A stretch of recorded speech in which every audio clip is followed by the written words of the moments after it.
Welcome everyone, Bruchim Habayim to the Israel Tourism 3.0 main event.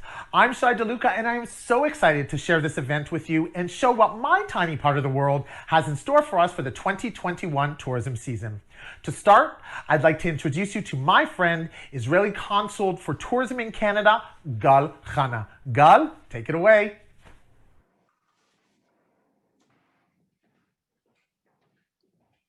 Hello everyone and welcome to Israel Tourism 3.0. I wanted to take this video from my more frequent office home, but with the kids on vacation without a clear sign of return, you just won't hear me speak, and you'll probably see them jumping excitedly on the bed. Most of us here have been working remotely from home in the recent months, and more than that, much of our behaviors changed because of the pandemic. One of the fundamental things in strategic approach is the ability to see signs from different sources and to connect them to a clear vision. It is very difficult as it seems is irrelevant, but when you take a step back and capture the whole frame, you can have the capability and opportunity to forecast the future of the world. In the 30s, no one fully understood the negative path of the geopolitical sphere in Europe. In the 80s, no one realized the financial collapse of the stock exchange. In 2000, no one anticipated a dot-com bubble explosion. This is, however, our goal for today, to try and to lay the foundations of the future of travel and tourism, and more specifically, to showcase how Israel is more relevant than ever. Going live in 2 minutes. Evolution will be our biggest question for today. Why is that important, you ask? That's a fair question. It is crucial to understand if we are facing a game changer, a paradigm shifter period, or another step forward in tech, e-commerce, digital marketing, travel and tourism, and so forth. Because that understanding will have a significant outcome in the way economies and industries will behave. Not now. In other words, are we in the iPhone 1 or iPhone 6 era? While in evolution you make incremental changes, you have more time to adjust, to learn, and to better. In a revolution, you need an agile, quick, and swift approach. In recent months, we are all faced worldwide lockdown with tremendous ramifications on the worldwide economy in general and travel and tourism in specific. We are starting a new year with an optimistic signs of vaccines, and it is the best time to take the step back and look on the big picture to reevaluate where we go next. So far, in all of our events, we brought you mainly to the past, to the Holy Land with the meaningful sites, or to the present with the great culinary beaches, weather, and so on. However, today, we will take you together to the future. We will have key stakeholders with us to share their vision. Dr. Yeoman from New Zealand, a travel futurist, will share about the future of travel, and then later Yanki Margalit, former chairman of Space IL, entrepreneur and investor, will share a broader perspective and vision about the future of the world. With them, we'll have a panelist of hoteliers, wholesalers, and travel techs. Now, coming back to my original argument, we can see the positive signs in the recent agreements with the Emirates, Bahrain, and Morocco, and the normalization process in the Middle East. We already witnessed the high interest in Israel with over 30% increase in the inbound tourism in the last 3 years, and more airline companies serving direct flights. The infrastructures have elevated and the experience is more relevant than ever. With better sense of future trends and how embrace the changes, we will be able to connect between the dots and to see a clear future of where we are going next, or as we call it, Israel Tourism 3.0. We have busy 2 hours, but I can guarantee you that it is not as orthodox in another webinar that you have attended so far. So let's get started. Beep me up, Scotty, or our host, Shai DeLuca.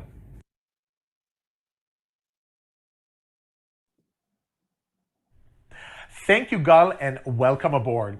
I am really pumped to launch Israel Tourism 3.0, and we have so much to go through, so I am thrilled to invite Dr. Yeoman, futurologist, specializing in travel and tourism. Hope you all are ready to jump into my DeLorean, Back to the Future reference, as he takes us into the future to 2050.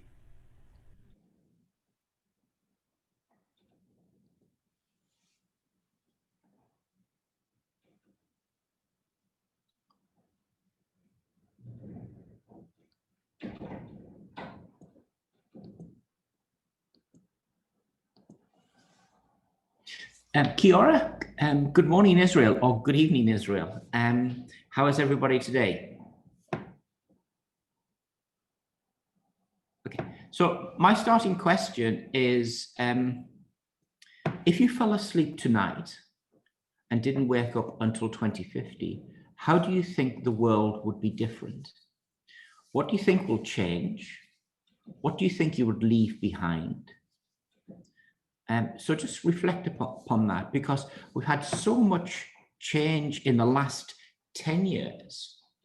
And there's been so much change in the last 10 years compared to the last 50 years.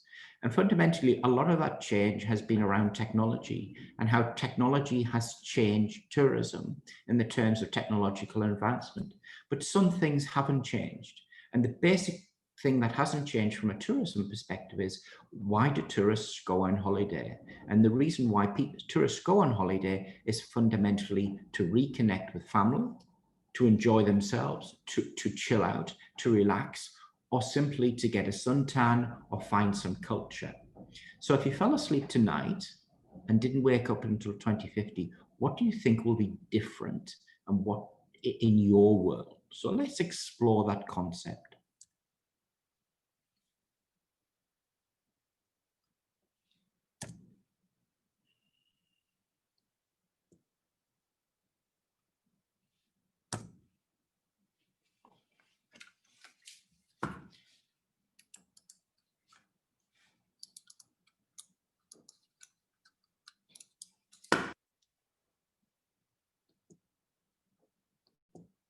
So let's look at tourism perspective. This is a cartoon I often use in my lecture, and it's about it fundamentally says, what is the relationship for tourism between the tourist and the host? Because if you read the captions, it's a reflection of what tourism is and where we go. It's basically those that are rich in the world traveling to countries that are poor in the world. And if we think of many continents, if we think of many destinations in Africa or many destinations in Asia, this is what the relationship's like. When we talk about tourism, people want to chill out, but at the same time, they want a cheap holiday and they want something that's very authentic, very authentic. They want to live how the locals live to a certain extent. So here's a question to you. This is a question about the future of tourism from a morality perspective. Do you really want the poor to stay poor? Again, it's a fundamental question about tourism and about it moving forward. But some things will not change going forward. And what do I mean by that? The beach holiday will remain seriously appealing. That will still be the #1 reason why we travel. It's basically to go to a beach. It's basically to go to a beach and go on holiday. In 2050, we will still have concerns about the environment, about the impact of tourism on the world. That is a concept that we've debated since the beginning of time. And it's nothing new for today, and it will be nothing new for the future. Travel and tourism will still be the #1 topic of conversation. And in the year 2050, we will still be going to Rome, to Paris, to New York. The favorite icons of the world will still dominate world tourism. Those favorite hotspots we'll be still going to. Those traditional destinations will not be falling off the planet, but like today, all of the world does tourism. And as I say, there is no country in the world that does not have a Lonely Planet guide to tourism.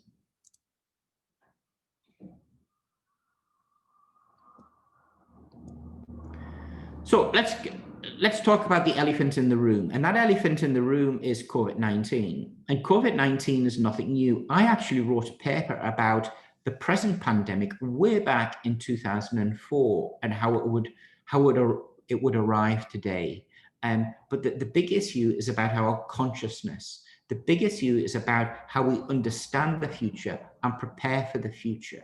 Because the world has had a history of COVID-19s, of SARS, if we talk about Spanish flu, Russian flu, Asian flu, Hong Kong flu, swine flu, MERS, they've all come from the 18th, 19th, 20th century. And there will be a COVID 20, COVID 21, COVID-19 will mutation, there'll be a SARS-3, etc., etc. So this becomes the new norm. But from a tourism perspective and a global perspective, it's how we react to that, how we normalize that, and how we move forward. It's about the disruptive effect of the external environment on tourism. So let's reimagine that future. So if you fell asleep today, what would the world look like in 2050? How will the world change? Right at the center of that are understanding the driving forces of change. And other speakers will touch upon these driving forces. The big drivers that shape tourism is a global industry, so it's how we connect. It's about shifts in global power. You know, where will the world economy be? Which countries will have the rising middle classes? How will they travel? Tourism's always been about affluence and inequality. Where will that be in the future? One of the big changes in the future is what is the future of technology? And this is the concept of technological singularity, where the processing power of the computer is better than the human brain. Demography is a big driver of tourism. It's all about aging population, the future of labor forces, the aspirations of the senior traveler. Where will the youth traveler be? The present debates about climate change and scarcity of resources, because to have a beach holiday, you've got to have sun. To have a skiing holiday, you've got to have snow. And it's about transport and mobility, the ability to travel from A to B, the boundaries that restrict travel. But the core driver of tourism is basically human behavior. As we've seen in the last 4 years, I asked the question, who will be the president of the United States in 2025? But from a human behavior perspective, it's how you as policymakers think about tourism, react to tourism, and imagine in tourism. It's about the tourist on holiday and what they do and how they behave. So at the end of the day, it's about us. It's about me. It's about you and how you behave and your policies towards tourism and your attitudes to tourism. So if we take those together, those drivers of change, what will the world look like in 2050? So I'm drawing on some of my work I'm doing at the moment, and also from my previous publication, 2050 Tomorrow's Tourist. So right at the center of that, what is the future of global tourism? I'm going to ask two questions. What will society be like in the terms of societal change? And what is the future of resources? So I'm basically saying from societal change, does society advance very quickly? Is there a transformation in society? Or do we just continue with the past? Is it a continuation of the present into the future? The other question is about how we manage resources. Do we manage resources from a scarcity perspective in the terms of rationing, control, a very sustainable future? Or do we let the market decide in the terms of resources? If we put those things together, we get 4 pictures of the future.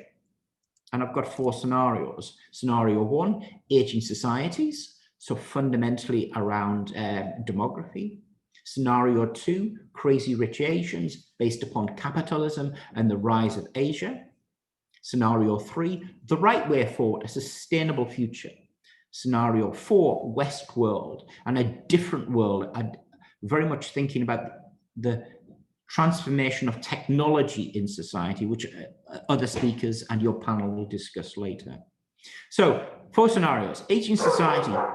The purpose of scenarios is fundamentally to raise a series of questions to debate and think about the future, because there's no one future, just a series of future. So aging societies looks at the concept of aging populations.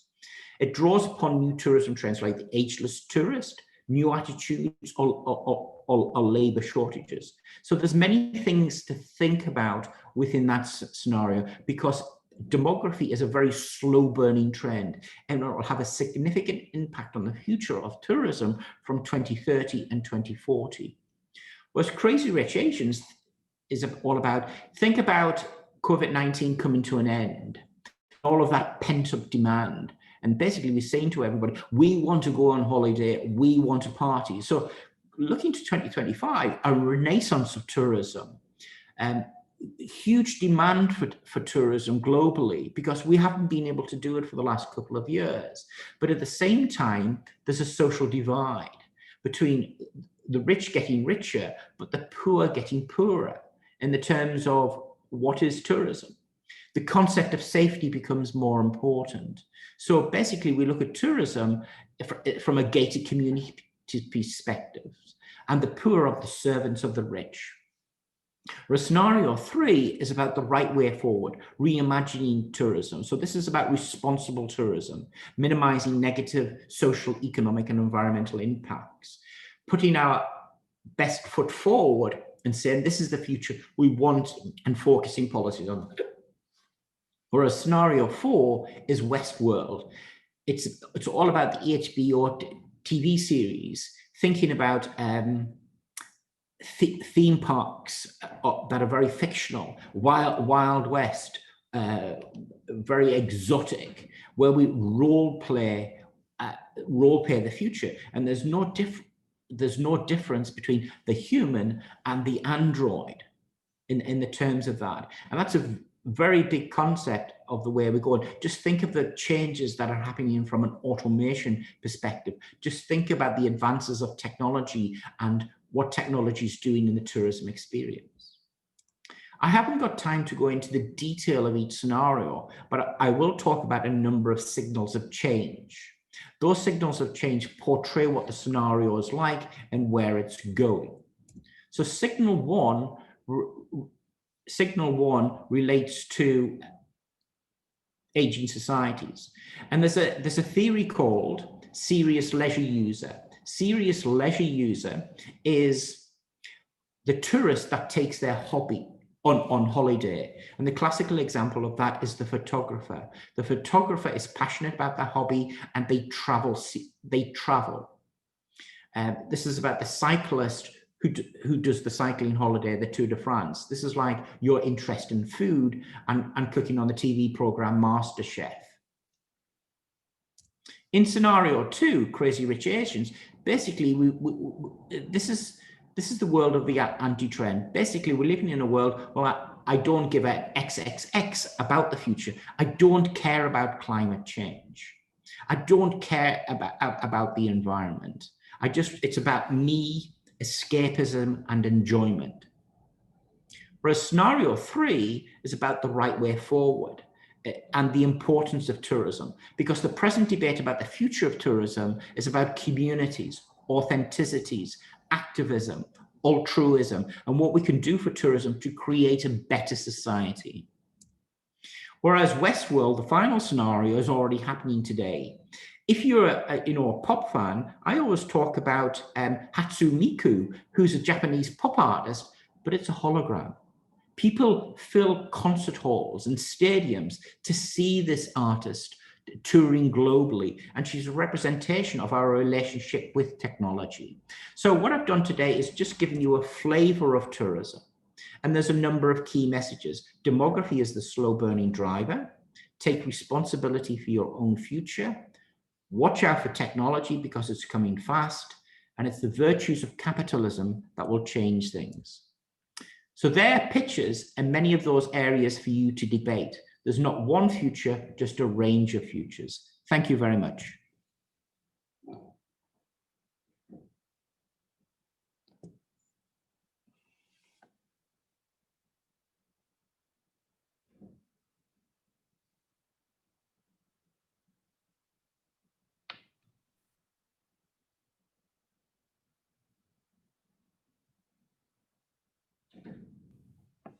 Hello?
I mean, wow, what a wonderful video. You guys are really making me homesick.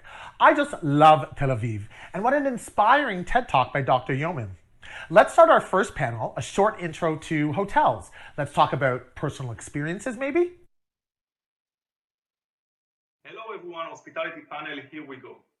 Today we have three representatives from diverse hospitality brands in Israel. Lior from Dan Hotels, Uri from Abraham Hostels, and Chaim from Prima Hotels. Each brand with its own story, differentiation, and unique values. We will try to understand how the future of hospitality would look like in 2021 and later on. So to start with, COVID-19 really changed the world.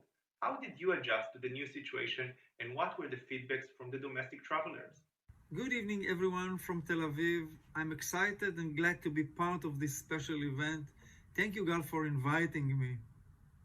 Regarding the first part of your question, I would say that we had quite a while to prepare and to adjust ourselves to the new situation. We had about 3 months. It's a long time. After realizing the global impact of the pandemic, we began planning our strategy, considering scenarios that reality will dictate. I don't think that anyone predict the actual situation.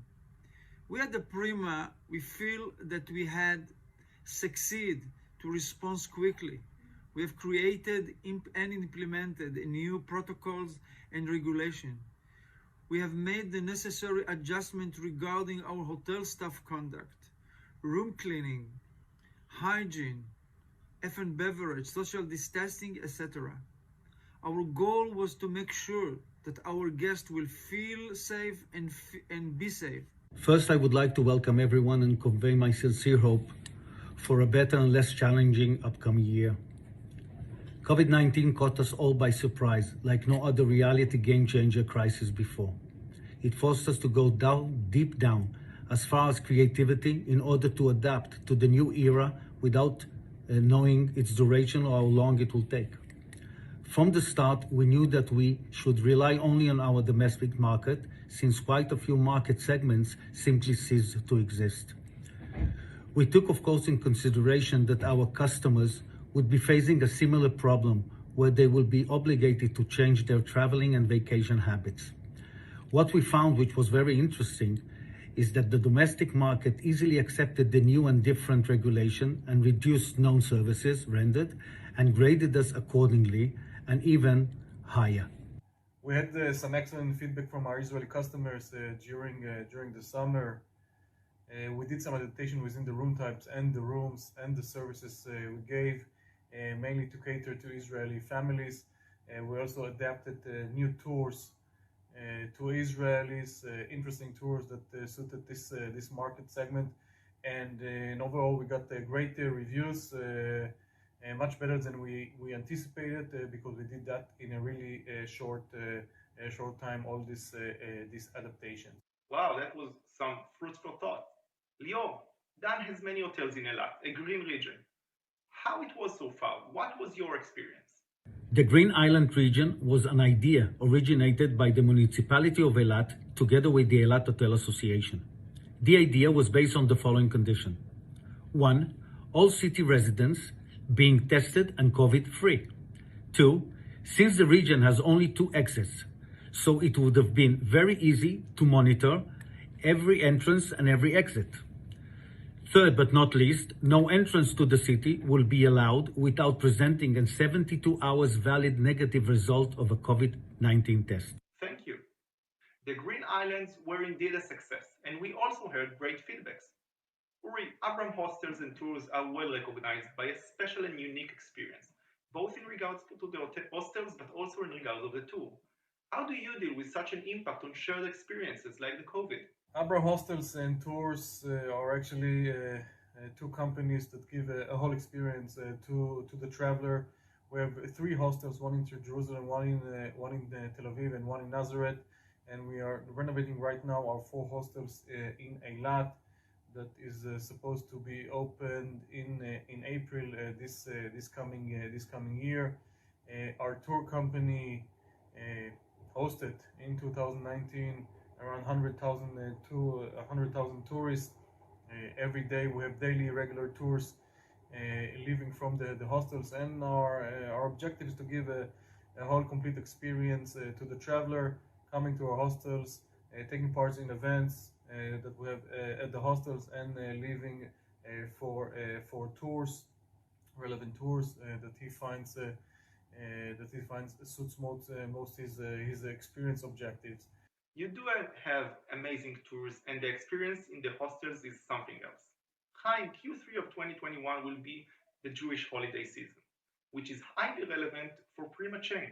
How do you see that comes along, and how do you prepare for that? In normal times, the Jewish holidays considered as a high season with high demand, not only among the domestic market, but also for the global Jewish market. It is actually a perfect opportunity to visit families and relatives in Israel and enjoying a very, very nice weather. Everybody knows that. If your question is suggesting that September 2021 will be the time that tourism to Israel will be back to normal, I must say that we are more optimistic and expecting April, maybe May 2021 will be the starting point. I love and share the optimism. Thank you for that. Uri, who do you think will be the first two guests? Who will be the first to recover? Can you profile them? Well, the next travelers we are hoping to see are probably young FITs. This is our main market segments, young travelers from Europe and North America. We believe that we'll start seeing them here in Israel from March, April. Probably a slow start, but as things will progress and the travel industry will kick back, we're probably going to see more and more during 2021. As we read from all kind of research just around, we see that the young FITs are willing to travel. It's part of their life, and they probably will save money in order to start traveling all over the world, and also in Israel. And we really hope to see them soon also here. Interesting. I do have some thoughts on that first to recover, but there is no question that you know your market segment well. Chaim, Prima brand is very diversified. How do you differentiate your brand from competitors, especially in a more competitive future world? I like this question very much because it's a great opportunity to talk about the Prima's DNA. The Prima chain holds 14 hotels in 7 different locations. A decade ago, we set up a goal becoming the first concept hotel chain, allowing us to differentiate our hotels and provide our guests with unique experiences.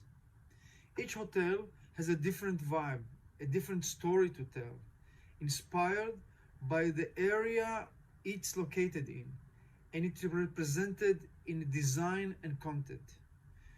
We actually invite our guests to enjoy in-house events, regional festival, guided tours, themed weekend, and discounted on attractions. For example, Jerusalem can be presented by so many different motives: history, cultural, religious, heritage, etc. Imagine that each of our hotels offers a different theme. The same goes for our hotels in Tel Aviv, in Tiberias, Dead Sea, and Prima Music in Eilat. Now that is brand awareness and differentiation that need to be taught in marketing school. Lior, Dan chain is branded really high-end chain. How do you maintain the brand quality and uniqueness these days? That was one of the issues that occupied us the most. We knew that we had to find the ways and means to maintain our highest standards despite the new situation, and in part very difficult conditions and requirements. Taking in consideration the increase of costs as far as cleanliness, disinfection, paper supply, food and beverage, and personnel. And all of this with the clear knowledge that rates are likely going to go down in order to maintain a reasonable occupancy and demand. As a result, that is what we did eventually, and managed to maintain relatively high occupancy and at the same time gain the respect and appreciation of our clients and many returning guests. Very interesting. All of you you are aware that innovation in the hospitality industry is something that many deal with. What aspects do you have of innovation in your brand? Innovation became integral part of our life. Technology can be found everywhere. Although the hospitality industry, it didn't change its character for many, many years, and it's still considered as a relatively conservative one, adapting a new technology to it, it's inevitable and it's necessary. We can find today sophisticated tools helping hotels everywhere with the maintenance system, revenue management, marketing, sales, etc. At the beginning of 2020, we at the Prima Hotels began implementing a system which improve our guest experience from the moment of the booking till they checked out. This web app is a fantastic tool which allow our guests to easily, independently make their arrangements and access to important information during their stay, such as calling a taxi to the airport, upgrading their stay, checking in, checking out without going through the reception, settling down their bill, the hotel bill, getting information about in-house or events taking place around the hotel. This tool is definitely improving our guest experience. Well, in regards to innovations, we just integrated a few months ago a new guest app that makes it possible to do everything online, including the check-in. Everything is available online, so you can come to the reception, get only your key, and actually go directly to your room.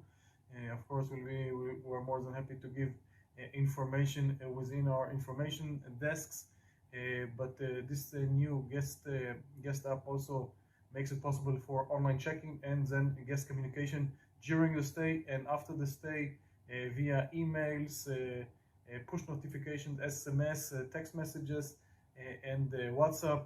Since the work, changes, and innovations done by us were substantial, I will only mention a few of them. Special disinfection kits in rooms containing gel, gloves, masks, etc. Electronic automatic thermometers at each of our entrances. Floor signs indicating the exact spot guests should stand in order to maintain the proper distance from each other.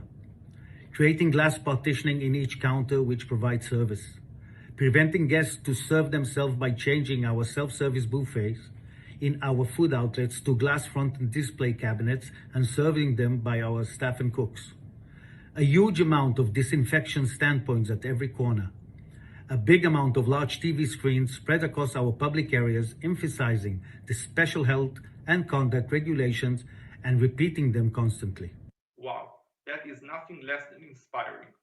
Before we finish and wrapping up, for some final words to conclude this discussion in 2 sentences, how will 2021 would look like? If I would have been part of the movie trilogy of Back to the Future, I would have definitely say, don't ever go to 2020.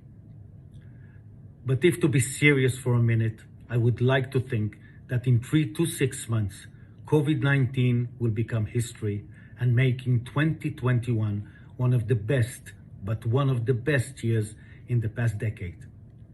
Thank you. 2021, of course, is obscure. And as I said, I think from our initial analysis, we're probably going to see some tourists in probably 4 or 5 months. Israel used to get around 400,000 tourists a month in 2019 when was our peak year with over 4 million tourists. And I don't think, of course, we'll see these numbers again.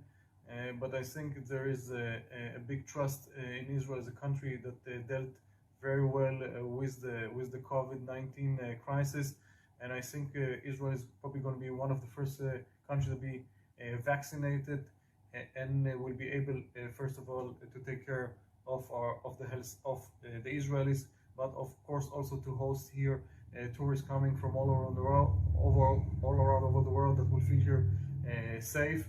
And Israel as a country, and also we as a company, will make sure to keep them healthy and safe. and I think this will be a big incentive for tourists to travel to Israel. This is not an easy question to answer. No one could predict the impact of this pandemic. I do believe that the vaccine will be a game changer. As more and more of the world population will get vaccinated, we will begin seeing more travelers. In my opinion, the second quarter of 2021 will be the starting point. I assume that the first to travel to Israel will be business travelers. They've been waiting for a long time, followed by Christian evangelists. I believe that the North American Jews and Jews in the rest of the world will be soon follow mainly to visit their families here in Israel. In this point, we must be optimistic. Thank you. I mean, that was really interesting. I just love how diverse, professional, and top quality the hotel industry is in Israel. But hotels are only one piece of the puzzle. When planning to a destination like Israel, most people will opt to use a professional tourism agency for their truly professional advice. As there is so much to see, a proper plan to cover as much as possible is key. In the next panel, we will meet some of these Israeli tourism professionals, you know, the ones who really know where to go, what to see, but most importantly, where to eat. Think of Israel as your Jewish mother. We're going to make sure that you are well fed, but all in due time. First, I'm really excited to share this movie from Israel's eternal capital, the city of Jerusalem.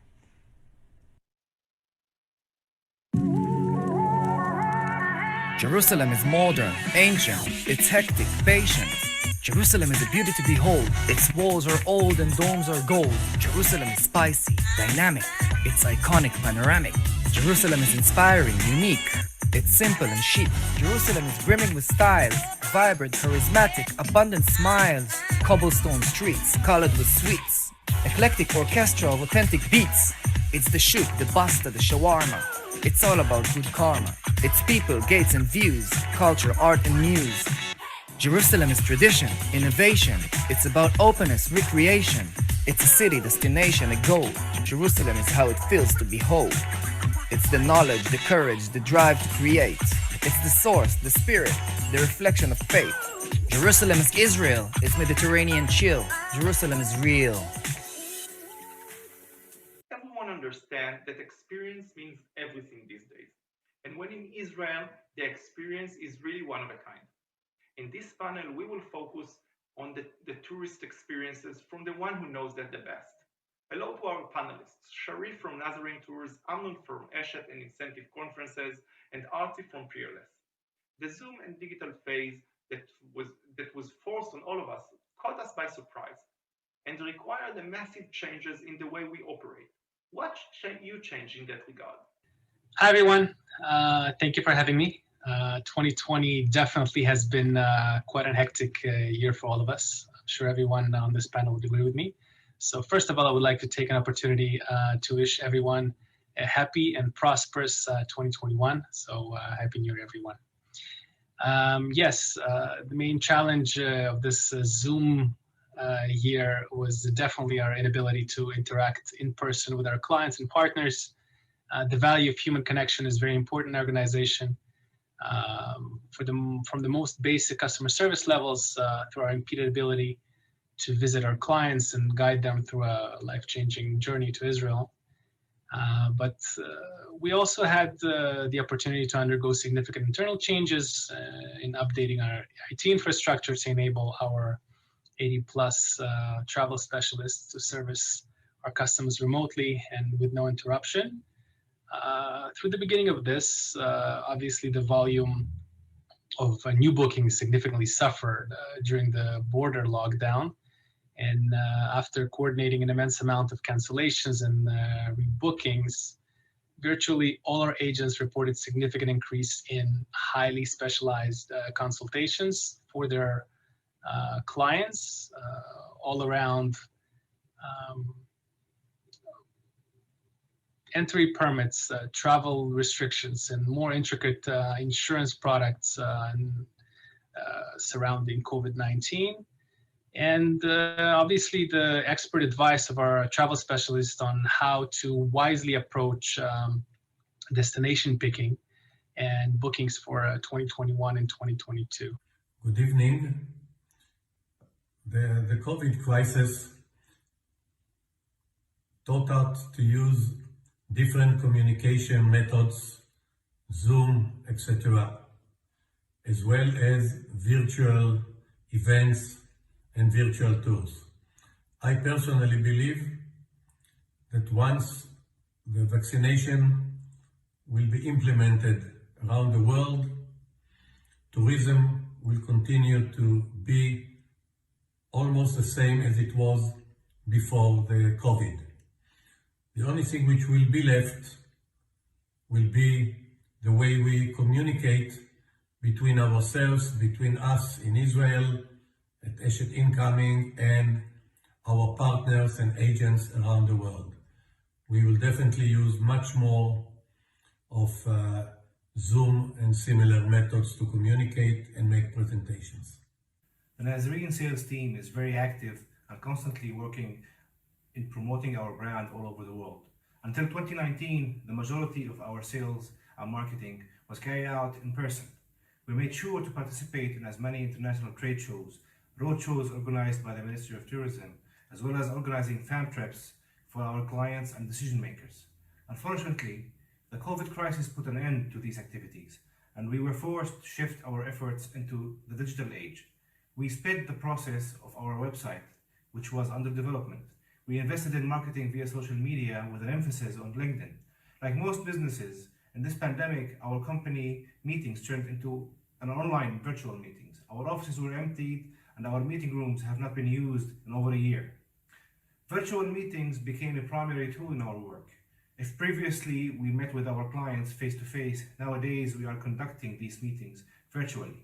We also offered online training to our clients' sales team, as well as participating in live Zoom events organized by the Ministry of Tourism. That was comprehensive. Thank you. Sharif, you really have the full supply chain in-house, hotels, wholesaler, and even transportation. How do you deal with the COVID and what are your insights? Well, actually, yes. We enjoy the ability to offer our clients the complete package in-house, as we are a part of a holding group called the Afifi Group, which encompasses over 20 companies engaged in transportation, tourism, hotels, IT, investment, real estate, and international trade. This diversity enabled us to strive and be leaders in the fields as we have more control over the quality of our product. 2020 brought with it many challenges, and we managed to get through them all as a group. Even though incoming tourism to Israel came to a complete halt, domestic travel continued a while longer, and that enabled us to work alongside COVID, meaning we had the opportunity to implement the government's COVID restrictions and protocols in order to prepare us for the day when our clients will return.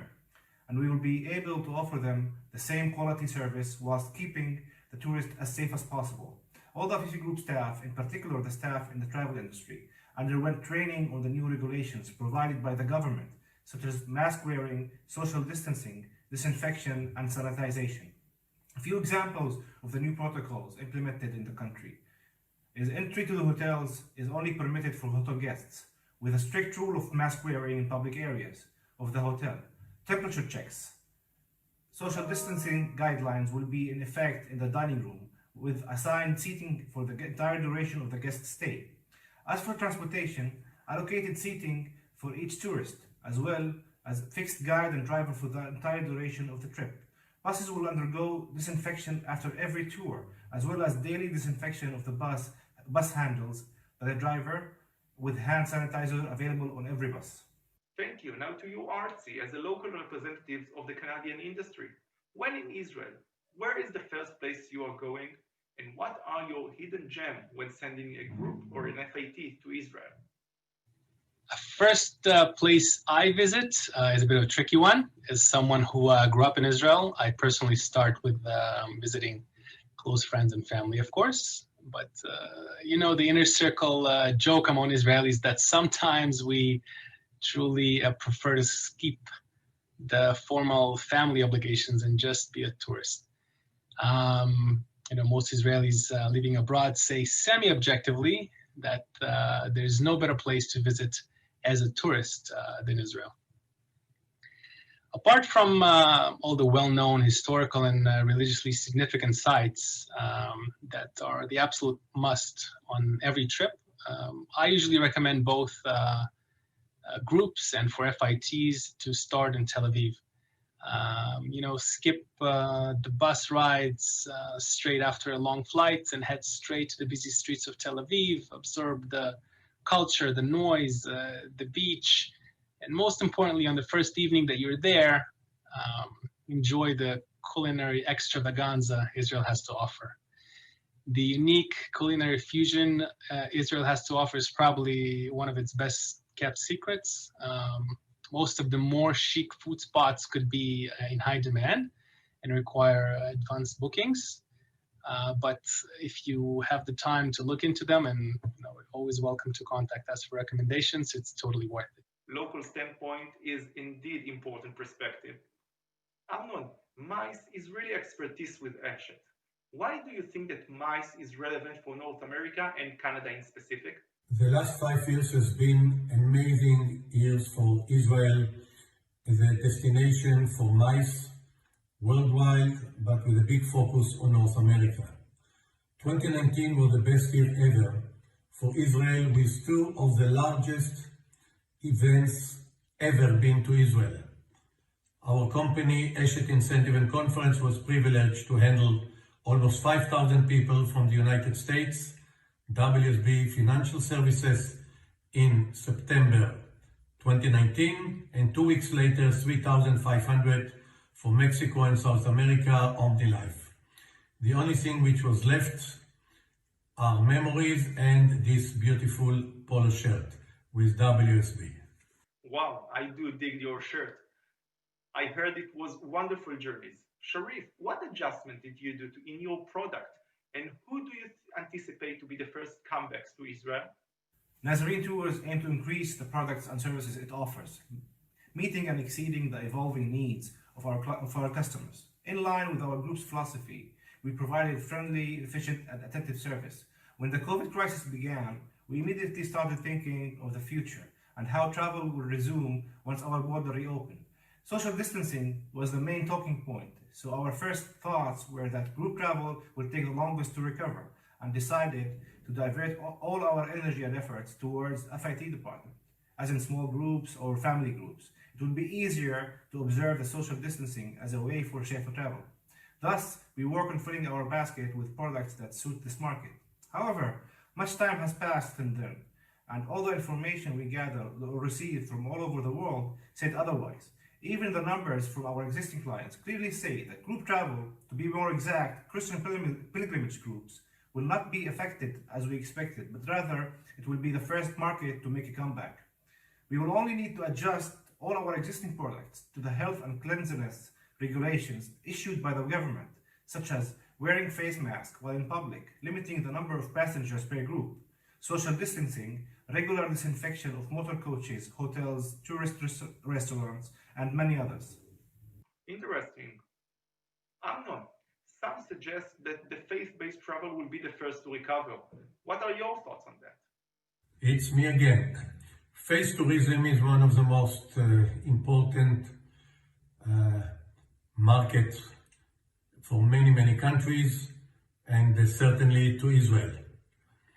I do believe that Christians, Jews, and Muslims will be the first to travel to the Holy Land, because I think the motivation of faith is so strong that will bring people very fast back to the Holy Land, and possibly to some other faith-based destinations. Thank you. Back to Artsy. In Canada, when saying Israel, many mention Peerless or done tours. So as someone who is so familiar with the market, why tourists are coming to Israel? What makes it the ideal bucket list destination? Great question. Thank you so much. In terms of Israel, if I had to pin this down to one word, I would say diversity.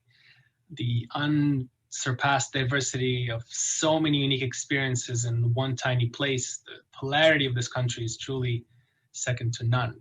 You know, from the history and the conservancy of the religiously significant sites to the ultra-modern and progressive lifestyle, food, culture, and nightlife. On the other hand, you know, for first-time visitors, it is hard to grasp the variety of landscapes from, you know, the snowy mountains at the very north to the arid deserts and beaches of the Four Seas, the calmness and healing powers of the Dead Sea on one end, and the intensity of the thriving innovation capital of the world. All that concentrated in a small radius of 200 kilometers. Israel simply has something for everyone. We at Peerless specialize in faith-based groups and customized tours, so our itineraries vary significantly based on the unique interest of our travelers, but without a doubt, the historic and religious significance remains the main driver for keeping Israel top of mind for our Christian and Jewish groups. In a broader perspective, the consumer journey changed a lot in few years, and especially during the pandemic. How do you engage with your clients to inspire them? And more specifically, how do you leverage digital and innovativeness elements in your efforts to better the outcomes? In the years before the pandemic, our sales and marketing was mainly carried out in the old ways of doing things, like participating in travel trade shows and traveling to make sales calls, and very limited digital activities. It was enough to bring us to where we are now, but we felt that time will come where these activities will not be enough, and it was time to start the process of going more digital. We began developing a new website, investing in marketing via social media, and with the help of our IT department, developed a new in-house operating system that caters to our current needs. The process was slow at first, but in 2020, it had to be accelerated so we can catch up with the competition.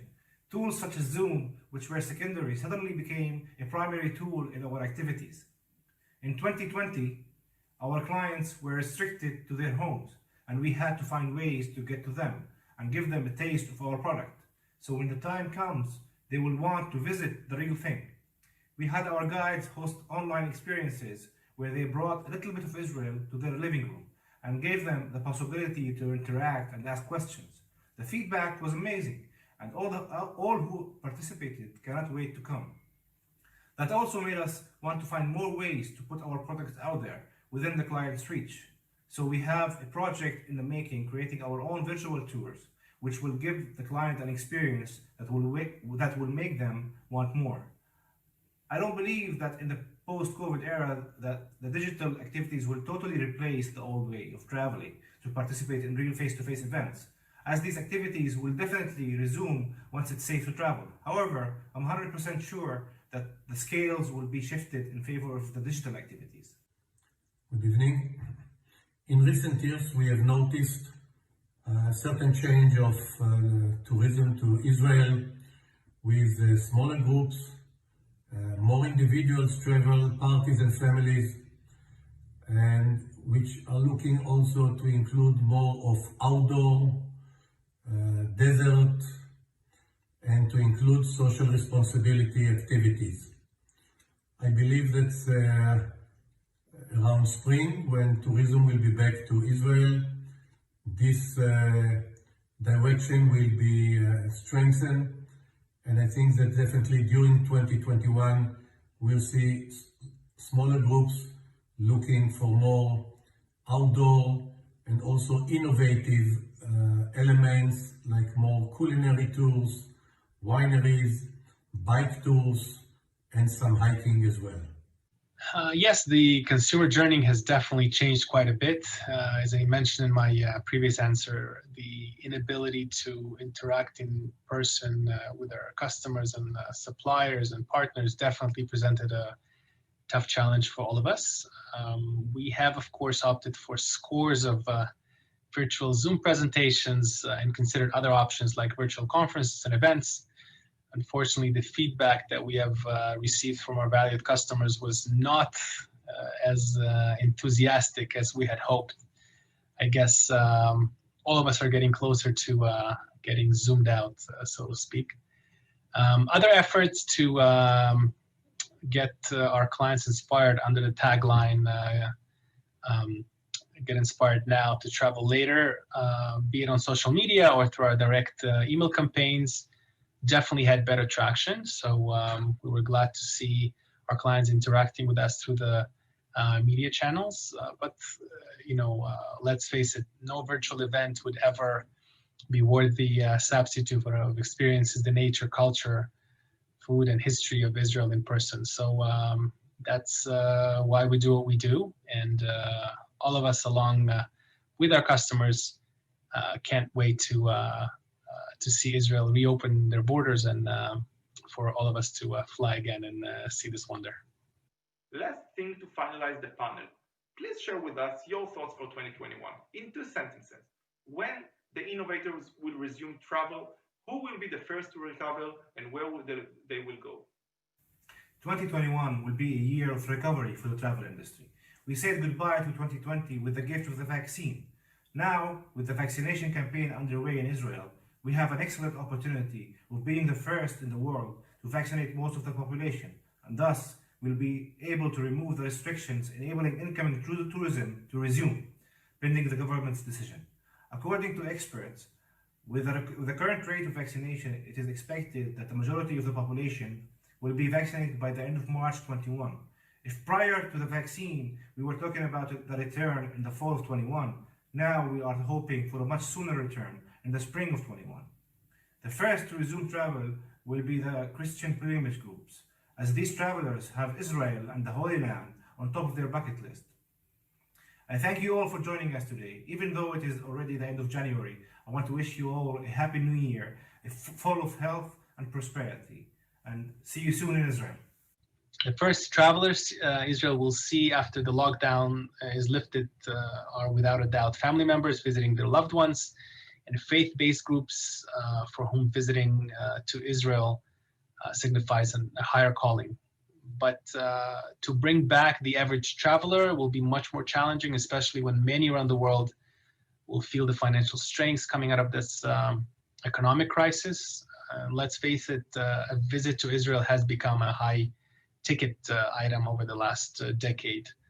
With so many countries whose economies heavily depend on tourism and are expected to be very aggressive on attracting tourists, Israel will have to remain much more competitive, not only around the price point, but also on its marketing efforts, as well as the differentiation and innovation around the travel experience itself. I'm very optimistic that Israel will be one of the first countries to recover from the COVID crisis. Israel now is ahead of the rest of the world with the number of population being vaccinated. As I'm speaking to you now on January 1st, over 1 million people have been vaccinated. And I think it gives people confidence to travel to Israel as early as late March or April. And I think the fact that we have a very strong faith-based tourism, Jewish and Christian mainly, I think we will see a big recovery of tourism to Israel for the second half of 2021. And very strong 2022. We already see very great demand. Wow, that was overwhelming. Thank you all for the great discussion. You know, you think you know Israel, and then boom, every time you speak with one of these travel professionals, you realize literally how many layers to the country there are. From history to culture, culinary arts, landscapes. I just can't get enough, and I know you guys can't either. So our next speaker is Yanki Margalit, active chairman of A&D Ventures, president of Climacy Earth Technologies, and former chairman of Space IL. He will share with us a vision of the future world, and more specifically, he will address the questions of who will survive in this new, accelerated, yet seemingly divided world? What will that world look like? And most importantly, are you guys ready for Homo sapiens 2.0?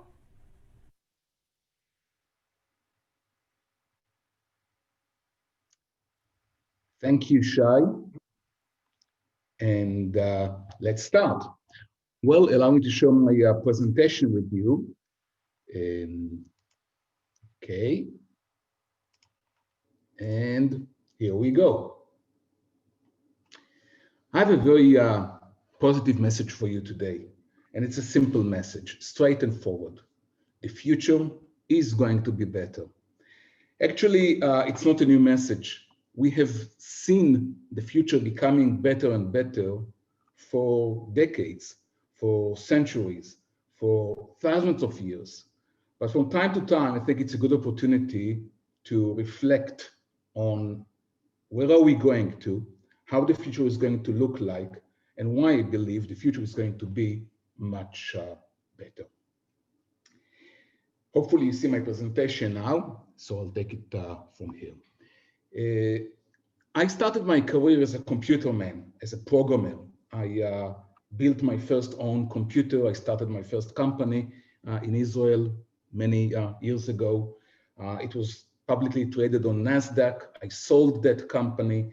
After selling my company, I started studying biology for a while. And today, I really enjoy the combination of my background as a computer scientist and my new knowledge as a biologist. And I really like the combination, and I really like to think about the future of mankind in terms of technology, in terms of biology, in terms of social responsibility. How do you combine it all? For a few years, I was the chairman of SpaceIL, an amazing organization, Israeli organization, with the target to land a spaceship on the moon, mostly for educational purposes, for inspirational purposes. We managed to crash on the moon about almost a year ago, and new plans are on the road right now to go with the next projects. And over the last year, I was more engaged with the new crazy idea of building a new sea in the Sahara Desert. It's a crazy idea. It has a lot of implications, but the basic idea is to bring prosperity to the Sahara and to even affect the global warming and climate change negative effects that we are experiencing these days.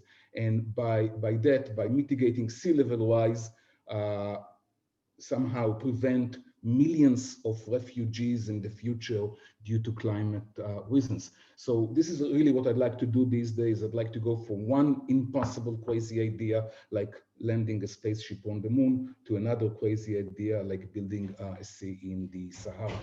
But as I promised you today, what really I'd like to talk with you about today is the future and why the future is going to be much better. So allow me to start. I'm going to talk about abundance, about the future of abundance, the future of well-being, the future of better economy, better technology, better prosperity, the future of abundance. I'm going to talk about shortly about the Malthusian trap. Why are we programmed to think negatively? Why are about the future? Why are we programmed to believe that by the end of every prosperity, there will be a crisis, bad news will come? Why are we negative in general when we talk about the future? So this is the Malthusian trap. I'll talk about that shortly. I will describe what I call the last machine. The last machine is the ultimate last technology, last machine that we are going to build. And actually, some say it has negative effects on mankind. I would say it will bring a lot of prosperity and good news to mankind. I'll talk about that. I'll briefly talk about the influence and the implication of COVID-19, the coronavirus, in this quest for the future. I will shortly describe 3 challenges that we are going to face going to the future. And then I will say a few words about Homo sapiens 2.0. So let me start with talking about abundance. You know, it's crazy. If you're seeing the screen right now, you see a giant asteroid, which is coming in our way. That giant asteroid it may be extremely good news, because that specific asteroid, which is called Psyche 16, the value of metals on this asteroid is $10,000 quadrillion. And why am I talking about this asteroid coming maybe in our direction, which has so much metal. Why is it so important to our future? Because the message I'd like to convey to you today is that the universe is rich with resources. The universe, we come from a past of scarcity, but we are going in the direction of resources. The universe is huge. Every atom is amazing. Every asteroid in our, if we know how to harness those resources, if we know how to take advantage of these resources, as long as science is becoming more and more developed, we know how to do it. We do it better and better. Every decade, every year, every century, we enhance our ability to harness the resources around us, not just an asteroid. I mean, NASA is about to explore that asteroid. Some commercial companies are about to go and try and harvest that asteroid. And it's amazing to think that the value of the economical value of just that one simple asteroid is so amazing and so huge. But we don't need asteroids. As a matter of fact, if you look above and you see the sun, for me, the sun is like one huge nuclear plant that somebody built or was built 150 million kilometers from here. And if we know how to harness the energy, if we know how to connect to the sun, we can actually achieve whatever we wish and generate as much as energy as we can. And we are going in this direction. We are actually harnessing the sun. We're using more and more solar power. We're using more and more technologies to harness this ability. And the more we become more sophisticated about that, we'll reach a stage in which eventually we'll have no scarcity of energy. We'll be able to use whatever energy we wish. And when we use whatever energy we wish, our economy is going to rocket to the sky because there's no limit to the resources and the energy around us. Some people said that there is scarcity of water on Earth. I would suggest that there's no scarcity of water at all. There's a lot of water on Earth. It's all about energy. If you have the energy to desalinate the water, you have as much as water as you need. So eventually, if we harness energy, and if we build the right systems in engineering and science and progress to harness all of it, we will reach a future of no scarcity. And for me, it's a great future. Let me just say a few words about the Malthusian trap, because our minds are programmed to think differently. We believe that things are going to be bad in the future, because 200 years ago, it was Malthus who told us that every time mankind is making, I mean, we have too many people on Earth, we have too little resources, and there is a gap between the resources that we have and the people on this planet. And once we have this gap, at that moment, we need a solution. And the solution is usually a good war or a good plague or whatever. And then a population comes down and then we go on. So from crisis to crisis to crisis, this is how we continue. But we are past that Malthusian trap. This is amazing. We are so many times past that. I mean, you still see today people who believe that shortly we'll run out of water. Shortly, we'll run out of energy. Shortly, we'll run out of gas and oil. No, that's not my view. My view is that we find the ways to harness the universe around us, which is great. So if you look just at one parameter to start with, if you look at the number of people living on Earth, from the time of Malthus to today, we are more than 10 times, we are almost 10 times the amount of people on Earth. And we are managing to not just have so many people on Earth, we are managing to have these people living in a much higher standard of living. We provide much more GDP and income to each one of these people. So as a matter of fact, if you calculate it all together, you find out that 100 times we escaped the Malthusian trap of 200 years ago. And it makes me very optimistic about the future and the future of our kids. Let me talk about the last machine, what I see being generated these days. The last machine is a big machine. It's actually the totality of our economy, the totality of our innovation, the totality of our technology and engineering and economy. And it's a machine that connects to the sun on the one hand, and then it connects to our need, to humanity on the other hand, and it provides all our needs. The point is that in the past, we needed a lot of muscle power and brain power to maintain that machine. But right now we are building a machine built on robots, artificial intelligence, machine learning, whatever you'd like to put in between. All that ability is actually converting the sun power, the sun energy, to whatever we need, and more we'll do it without people in the middle. So the bottom line, by the way, that people will have to do much more tourism, because we will not need people in the middle to produce food or to drive cars or to make clothes or to do anything, or to be doctors or pilots or whatever. People will have to enjoy life. And if people need to enjoy life, one of the best ways I know to enjoy life is to travel and to be a tourist. And I think this is the future that we are all going to. Let me show you maybe a simplistic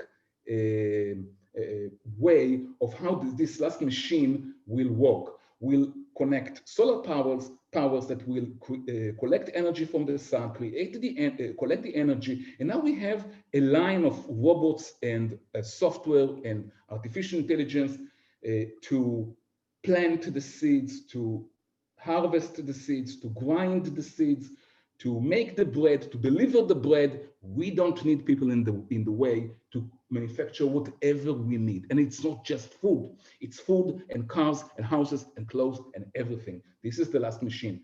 In about a generation or 2 generations, we will not need people to manufacture our daily whatever livelihood. So it can be, I can be very optimistic at this point, and we can all try to imagine how the future would look like when we have no jobs and no need to go to work, and machines and robots and software are generating all whatever we need. But allow me to talk a bit about COVID-19 right now, because it's interesting to see what this whole pandemic and this whole 2020, what it has done to this line of progress and line of going forward. I would suggest that the COVID-19 did 2 things, very clear things, to this line of progress.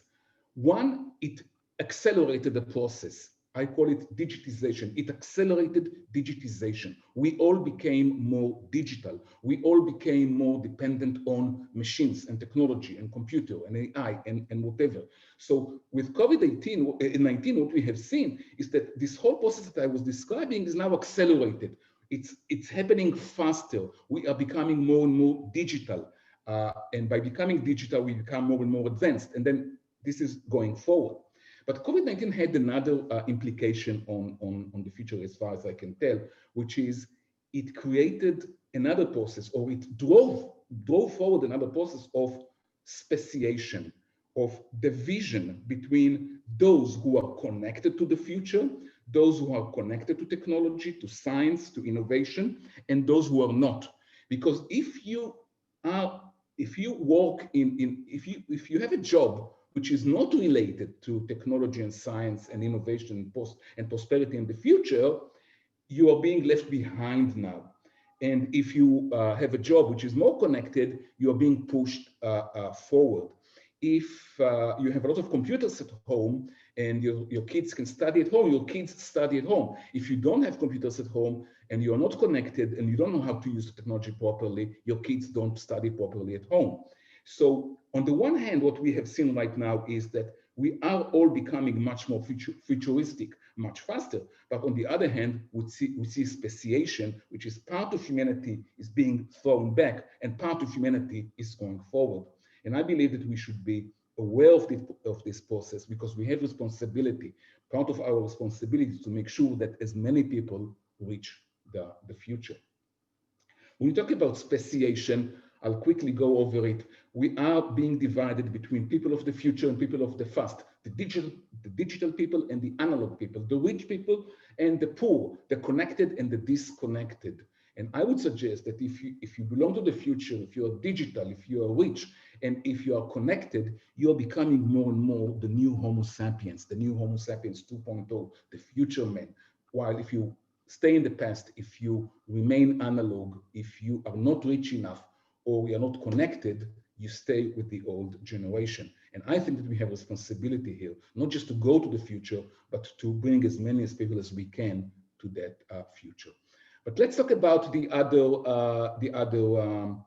trend, which is digitization. And I shortly would like to talk about three major trends of digitization as we saw them with COVID-19. One is the end of work, two is the end of school, and three is the end of family. I believe that all these three things will completely change in the next generation, and COVID-19 is now pushing that trend even much faster. When it comes to work, we used to use our muscles and our brains to generate whatever we need to do. But as I said it quite already, we are now moving to this last machine. So, and I think that COVID-19 really demonstrated to all of us that if you are not computerized, if you are not more digital, your job, your work cannot be done in this new world. So the old work is about to disappear, the new work is here, and we are all becoming more digital. But we also have seen a major change to schools. Pre-corona time, we used to go to school. Now we sit in front of Zoom screens and we watch our teacher, but that's not the future. If you ask me, what we understand right now is that the future of school is, yes, we'll study in front of screens, but it will not be the teachers who are going to be the Zoom teachers, because we don't need so many teachers, and most of them are not that good. We now know that. We have millions of teachers worldwide, and we don't need millions of teachers. We need one good physics teacher. We need one good chemistry teacher. We need one good mathematics teacher. We need one good language, whatever teacher, who will be able to, we don't even need that one teacher, because we can have a computer or software or whatever. So what we are going to see in the future is that we are going to study much more connected, much more digital, much more whatever, but at the same time, it is not going to be the current school teachers who are going to be teaching us. It's going to be much better setup, much better teachers. So eventually we are moving in this direction of global education, sophisticated education, and teachers will have to do other things like all other workers, because we don't need other workers as well. If you look at families, I think that families are changing in a very significant way. The families are becoming more digital, but it's not just that we are becoming more digital. I think that it's a long-term process. I think that the young generation is less sensitive to gender. The young generation is more open to different structures. We are going to live much longer with this new technology. I can imagine people in a generation or two generations living 200 years. So if you live 200 years, I'm not sure that you would like to get married at the age of 25 and stay connected with one person for 175 years. So longevity, life acceptancy, the fact that we're becoming more digital and more open, families are changing. And I think that the families as we know them today are going to be changed significantly. I'm almost done, and I'd like to put this statement here. The future is already here. It's just not very evenly distributed, by William Gibson. I'm not talking about the future. I'm talking about the present. Whatever I was describing to you right now will not happen in the future. It's happening right now. Some of us are more connected to it. Some of us are less connected to it. So we should understand that it's not something really far away in the future. It's all happening. It's a process happening around us.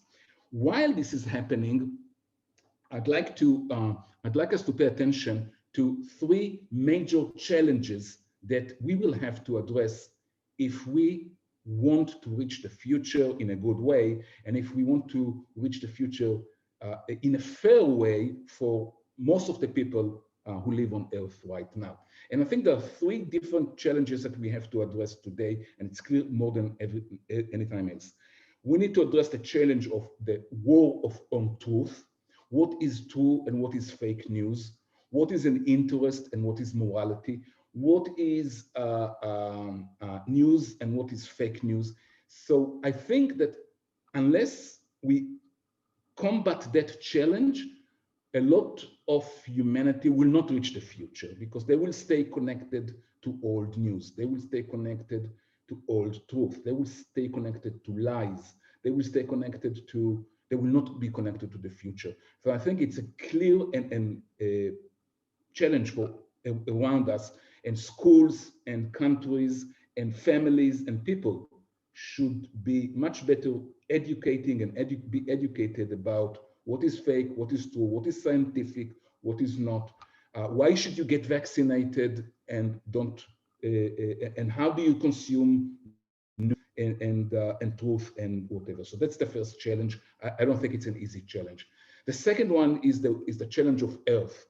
Yes, we are going forward. Yes, we have amazing amount of resources. Yes, the future can be great, but we can also destroy Earth in this process going to the future if we are not careful.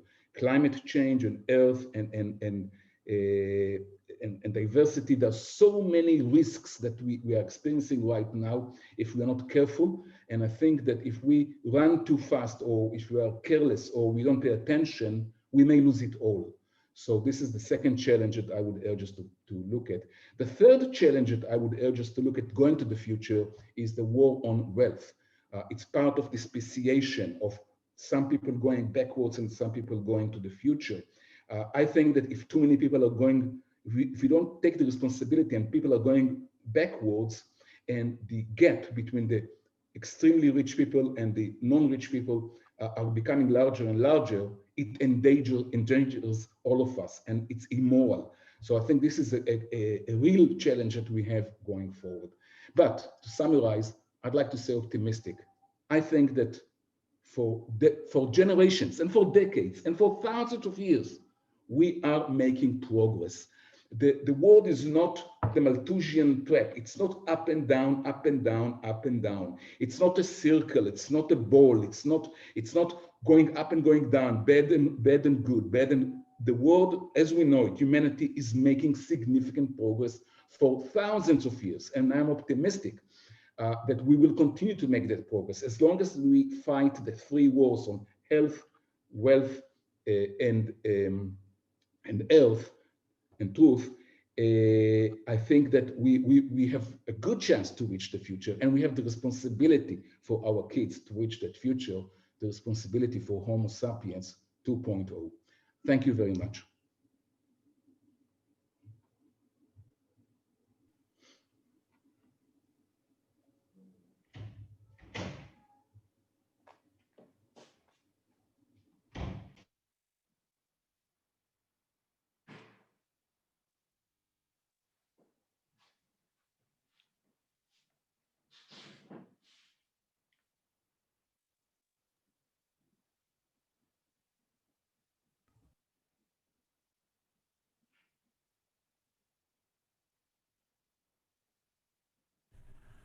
I don't know about you guys, but that just blew my mind. Things are changing so fast and the pace is only getting faster. Can't wait to book my first flight to the moon. Hey, Yanki, save me a seat, huh?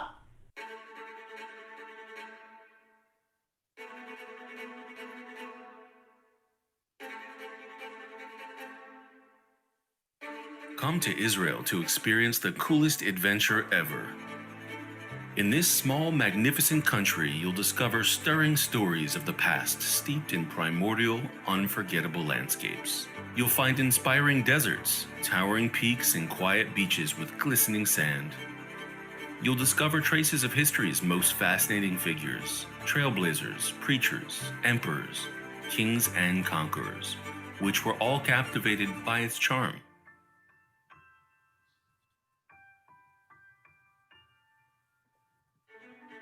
Israel will offer you amazing adventures with great nature and history, all in easy-to-reach sites and safe travel. We at the Israel Nature and Parks Authority invite you to visit the most beautiful and interesting sites in Israel. We promise to enchant you with exciting history and nature experiences that you'll never forget.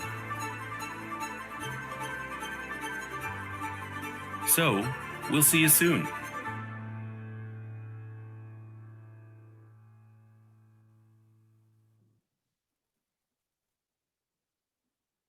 Although many of us prefer a comfortable life without surprises and crises, or even unnecessary challenges, those are actually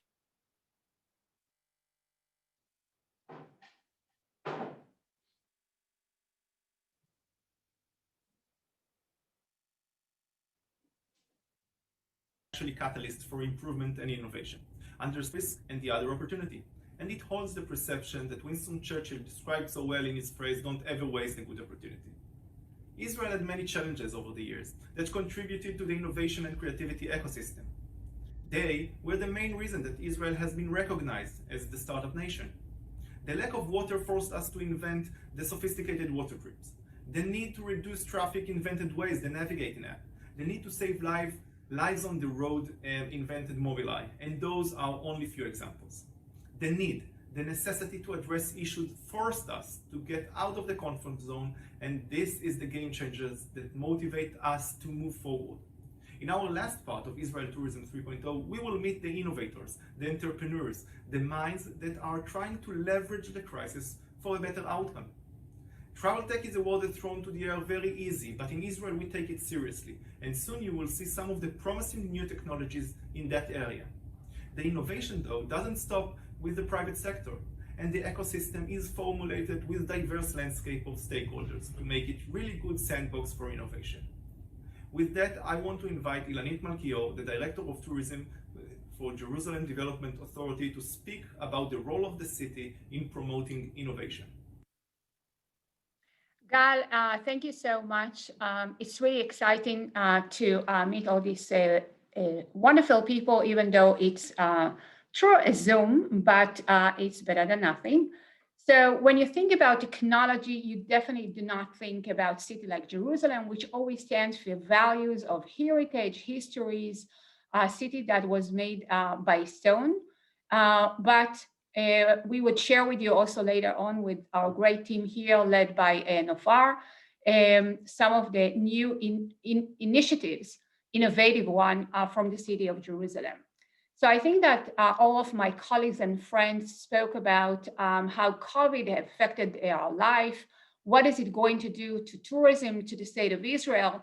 I want to take us a little bit to and to open the opportunity and in this conversation or debate tonight for what COVID actually brought us as the city of Jerusalem.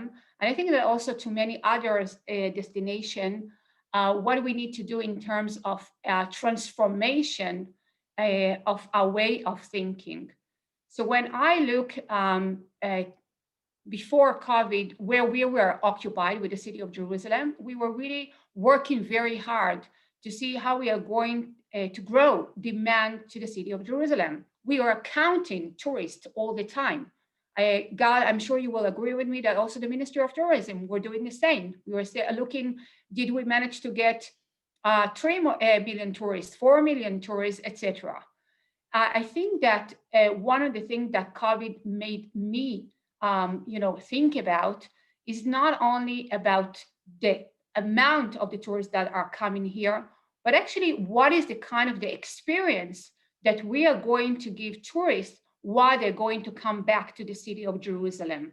Is the experience that we were giving them so far was the one that we really want them to have?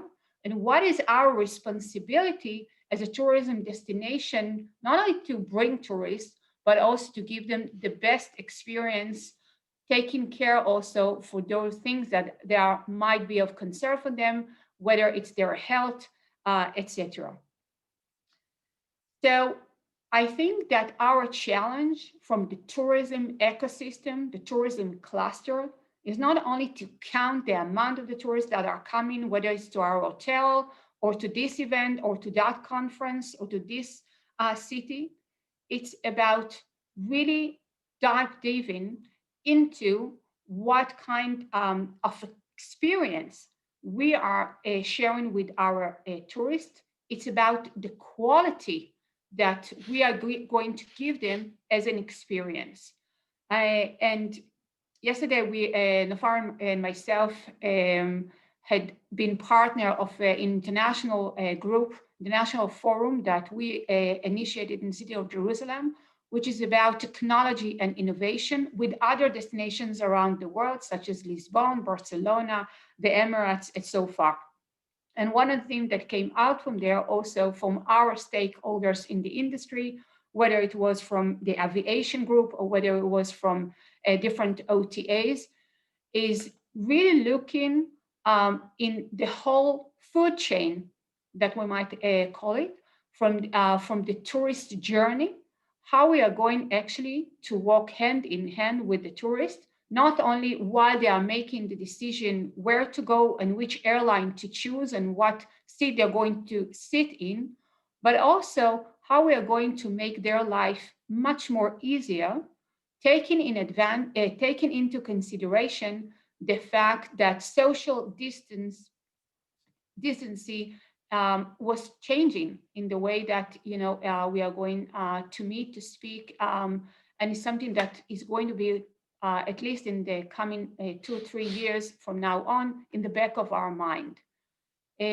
So in this whole journey of the tourist experience, we want to look in how we are utilizing their time, how we are going to manage better whether a tourist, a passenger is landing in the airport, how long does it take him to check in, how he's going to check in, what's going to happen with his suitcase, how we're going to provide with information, how we're going to use less human people and more technology in order to improve that experience. And I think that this is something that we all have to integrate in the way that we are actually formatting today what we call the tourist product. The tourist product, it's not only about whether a tourist is coming to Jerusalem for 5 or 6 days, whether they are getting an historical or culinary experience, but it's also about thinking in our back of our mind, whether we are a hotel or whether we are a tour operator or whether we are the stakeholders of the city of Jerusalem, how we are going really to integrate technology and take the advantage and the benefit that technology today can offer us in order to be and to give the tourist the feeling that we are, walking with them all the way through, from the moment that they are looking for a destination to the moment that they are going back, not only looking at them as a kind of a poster, are they going to promote our destination, but also looking in making them feeling good and better in the way that they are experiencing the destination. And let me share with you, my friend, that we have been working very hard, for example, with all our museums in the city in order to see how we actually are taking and making the quality of the experience once you are coming to a museum in a much better way. How we are going to control the amount of the people that are coming, how a person will buy and purchase their ticket, what is going to happen in the museum while they are walking, which kind of information, how they're going to interact, whether they have a family and kids in order to make it much more interesting for them. So there is a lot of different aspects, and we as a city, together with the Ministry of Jerusalem, put it as a goal to take all our museums and actually move forward with the way that technology is implemented into the quality of the experience while you're visiting those museums. And I want to share with you another thought is that, usually when we are looking at a movie or we are working with our mobile phone, we're actually looking at different of platforms. So my vision is actually looking at the city of Jerusalem as one big a platform of content that we have to provide in each one of our tourists the best quality experience, and really learn also from that experience about our client, about our customer, in order to improve better for next time, because today technology and big data allows us, and when we're talking about also about AI, definitely it was also presented by Yanki, definitely it's the kind of tools that can help us as a ministry, as decision leaders, to make the right decision in the way that we are formatting the experience of the tourist, the product that we can offer them, but also in making sure that there will be happy customers to come back and share that information between the different destinations around the world. I think it's not about who is keeping what for themselves. It's about win-win situation that one city can share with another destination. Yes, we are in a competition, but at the same time, I think COVID has shown us that if we are sharing responsibility, if we are taking accountability on a crisis in that matter that we face, but also in a positive time period, that will actually lead us all to improve not only ourselves, but also our competitor. In that way, I think it's a great opportunity and a challenge. I think that the last thing that I would want to say, that when I'm thinking, and I think that is very common to the state of Israel, but also for us as a city, in the way that we were thinking about tourism, it was about what the city of Jerusalem can offer, what Tel Aviv can offer. Gal, you have shared with us some great movies about Israel and the different destinations. I want to offer a little bit different philosophy. I think that COVID have challenged us all to look not segmentality at tourists, not necessarily by region or by districts, but more about the kind of experience that the tourist might get while they are visiting a destination. It can be an urban, it can be around culinary, it can be about nature. So there can be different kind of an experience. And in order to really think about tourism in more sustainable way, we have to do it and wrap our experience in a much better and not try to bring tourists just for for one destination for 3 or 4 days, but actually offer them a much broader experience, because we want to think about also what is the damage that is being done to the earth while people are flying so much. There are a lot of different kind of environmental things that we have to take into consideration while we are developing the new age and the new era of tourism. So I will end up by saying, yes, COVID was not something that we expected. Yes, Jerusalem and Israel was really on a high peak. And yes, we will have to do a work in order to come back on the train, not only Jerusalem, but also other destinations around the world. And competition is going to be even bigger and higher. Israel is enjoying a wonderful credit now with all vaccine operation that is happening. But at the same time, I think that I, at least as a tourism manager of the city of Jerusalem, together with Nofar and the rest of my team, really got a wonderful toolbox that made us think again about the way that we want to reshape the experience of the tourists while they are coming to the city of Jerusalem. And yes, Jerusalem is a wonderful city with an ancient history, and history does play a role when you're trying to bring a tourist. But I think technology, but not only as a statement, not just saying, okay, we have to do something with that, but really integrating, working hard with the industry, with the hoteliers, with the great startup that you will get to see some of them now. We have to work together and really implement that in order to give a better experience to all of us. I want to thank you, Gal, for the opportunity, and for all of us for being part of this panel.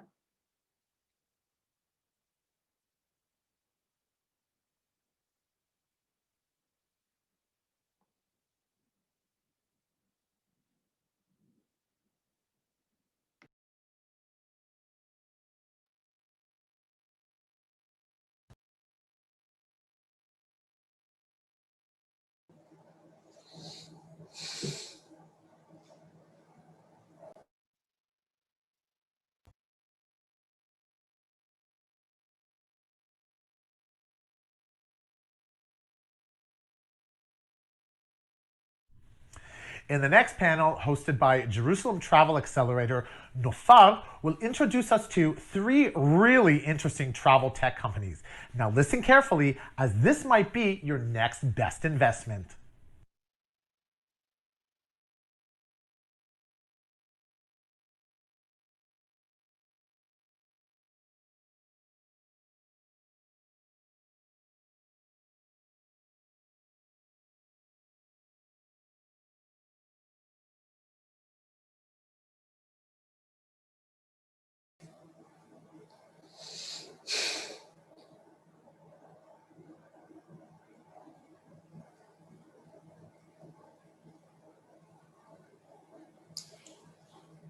Hello, everyone.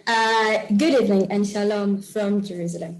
And thank you for joining us to the Travel Tech panel by the Jerusalem Entrepreneurs Tourism Hub. My name is Nafar Nistani, and I am the director of JEF. As Ilani just mentioned, COVID has brought us some serious challenges that we need to face in the next era. But on the other hand, it brought us some great opportunities to promote and to change the way we live and more importantly, the way we travel.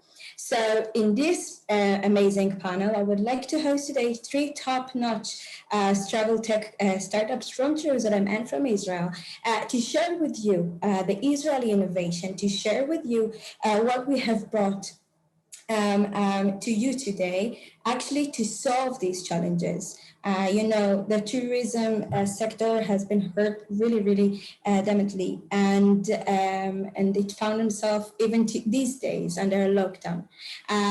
But on the other hand, we all need to find new solutions. We all need to find new ways to travel. And as I mentioned, in my opinion, we truly understand that we need to take these destinations. We need to take these challenges and to put them together. So in the panel today, I would like to host 3 Israeli startups, Pruvo, Gamitee, and Bridgify. And I would like to, first of all, to let them present themselves. So I would like to welcome Doron, Amit, and Ella to the panel with me. So Doron, welcome. Hey, Nafar, thanks for having me on. Nice to meet everybody. Hello, Ella.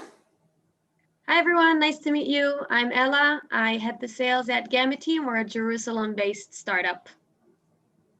Hello. And last but not least, Amit.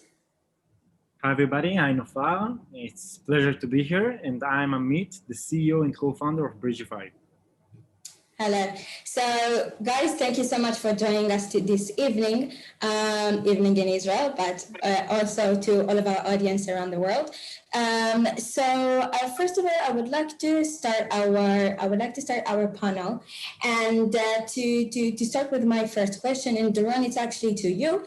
From the hotelier perspective, what do you expect to see in the next few years regarding to the behavior of hotel prices, and more importantly, what it means to hotel resellers?